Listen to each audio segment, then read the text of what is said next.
সর্বোচ্চ ৫% কোটা রেখে সব ধরনের বৈষম্যমূলক কোটা বাতিলের দাবিতে শাহবাগ মোড়ে ব্যানার প্লেকার্ড নিয়ে অবস্থান নেন শিক্ষার্থীরা। সেখানে অবস্থান নিয়ে শিক্ষার্থীরা ছোট ছোট দল হয়ে মৎস্য ভবন, পীরবাগ মোড়, বাংলা মোটর, কারণ বাজার এবং ফার্মগেটের দিকে যান তারা। একটা সময় পুরো ঢাকা শহরের নিয়ন্ত্রণ নেন আন্দোলনরত শিক্ষার্থীরা। নির্বাহী বিভাগ থেকে যতক্ষণ না পূরণ করা হবে ততক্ষণ রাজপথে থাকার ঘোষণা দিয়েছেন আন্দোলনরত শিক্ষার্থীরা। আমাদের দাবি একটাই যে আমরা মেধা দিয়ে, আমরা কোটা না, আমরা মেধার মাধ্যমে আমরা সুযোগ চাই। স্থায়ী সমাধান এটাই যে মেধাবীরা তাদের যোগ্যতা দিয়ে দেশের সর্বোচ্চ থেকে একদম প্রত্যেকটা পর্যায়ে যেন তাদের অবস্থান নিশ্চিত করতে পারে।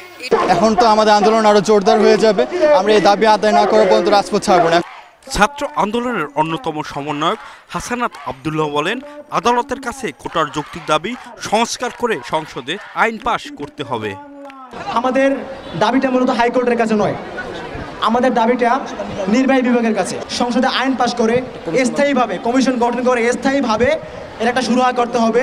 অর্থাৎ সকল ধরনের চাকরি থেকে, সকল গ্রেডের চাকরি থেকে এই বৈষম্যমূলক কোটা ব্যবস্থা বাতিল করে সর্বোচ্চ 5% রেখে বাকি সকল যে বৈষম্যমূলক কোটা রয়েছে সেগুলো উইথড্র করে করতে হবে। ছাত্র সমাজের যতদিন এক দফা দাবি আদায় না হবে ততদিন রাজপথে থাকার হুঁশিয়ারি শিক্ষার্থীদের। সাইফুল ইসলাম নয়ন, এশিয়ান টেলিভিশন, ঢাকা।